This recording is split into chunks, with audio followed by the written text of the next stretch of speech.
पन्ना बुंदेलखंड के सबसे पिछड़े जिले में अब एक और विकास के आयाम का आगाज होने जा रहा है। अब जेके सीमेंट कंपनी के बाद इको सीमेंट कंपनी का आगाज हुआ है। इको सीमेंट लिमिटेड द्वारा 1400 करोड़ का निवेश कर हॉस्पिटल, स्कूलों जैसे कई जन हितैषी कार्यों की शुरुआत की जाएगी, जिसके तहत जन सुनवाई की गई, जिसका कुछ लोगों ने विरोध किया, जो इस कंपनी के पक्ष में सामने आए।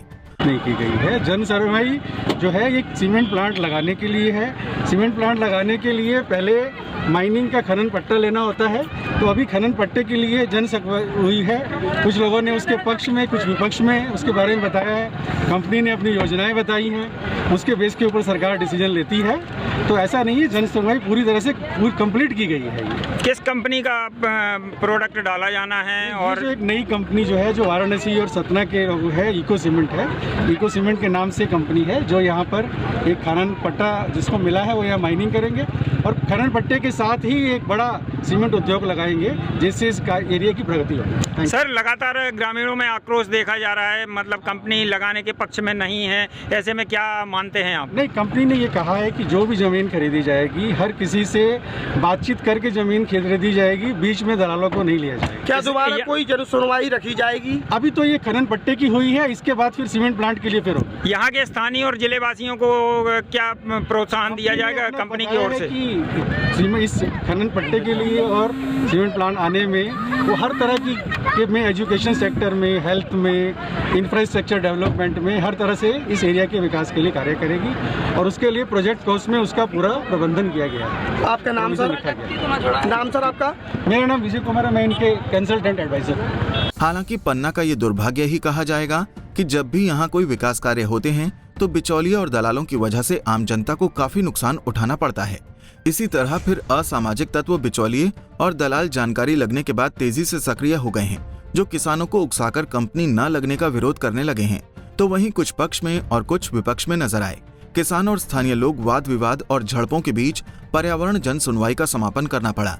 टारगेट करते हुए पन्ना गुनौर तहसील में आई हुई थी और किसान उन लोगों की भूमि छीनना चाहते, जिससे लोग लगातार सदियों से पलते आए उस जमीन पर। कई लोग बढ़े, कई लोग आगे खाए, उसको एक आज रोटी छीनने की बात की जा रही है। हमने इससे पहले सुना था कि समानता के अधिकार हैं भारत में, लेकिन आज हमें लगता है कि लोकतंत्र में मन की बात महरिया से लोग करते हैं, लेकिन ये आज मन की बात लोकतंत्र में नहीं चलती है और नहीं होना चाहिए। जो आज कंपनी वाले और सरकार प्रशासन इस पर इनकी ओर अपना हाथ धर रही है और किसानों की ओर से हाथ उठा रही है। ये अच्छी भूमि है, यहाँ उपजाऊ भूमि है, काली मिट्टी भूमि है। अगर पन्ना जिले में बात कर ली जाए तो पन्ना जिले में मात्र गुनौर विधानसभा में ही उपजाऊ भूमि, कृषि कार्य योग्य भूमि है। आप क्या नाम से शाहनगर एरिया चले जाइए, आप यहाँ कलदा एरिया चले जाइए, आप पन्ना एरिया चले जाइए, तो सारी बंजर भूमि, सारी जंगल भूमि मिलेगी।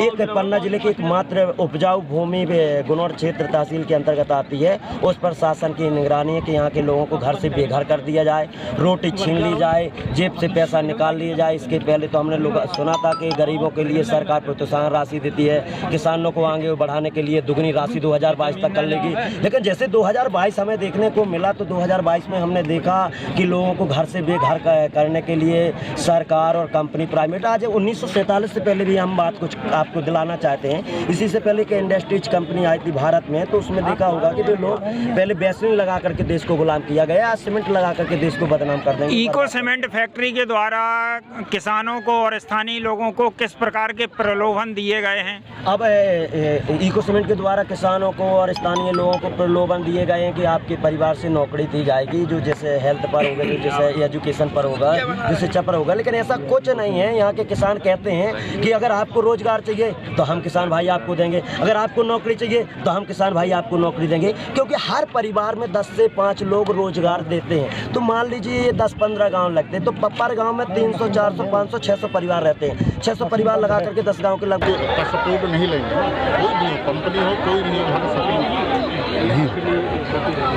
और प्रशासन हमेशा जो है पब्लिक के साथ रहेगी, जो लाइन ऑर्डर जो है मैं कलेक्टर की तरफ से प्रतिनिधि के रूप में आया कि पब्लिक हियरिंग जो है किसी भी बोर्ड जो है करती है, कलेक्टर की तरफ से मैं आया था। और हम जो है जब तक जो है यहाँ के किसान बंधु जो है संतुष्ट नहीं होंगे, सहमति नहीं होगी, तब फिर जो है ना कंपनी के लिए तो दिक्कत है, उनको जो है ना बात करना चाहिए। अब देखना होगा कि क्या कंपनी दलालों से किसानों को बचा पाएगी या पहले की तरह ये प्लांट भी विवादों में घिर जाएगा। पन्ना से टाइगर खान की रिपोर्ट। हमसे जुड़े रहने के लिए हमारे YouTube चैनल को सब्सक्राइब करें और नई वीडियो की नोटिफिकेशन के लिए बेल आइकॉन को दबाएं।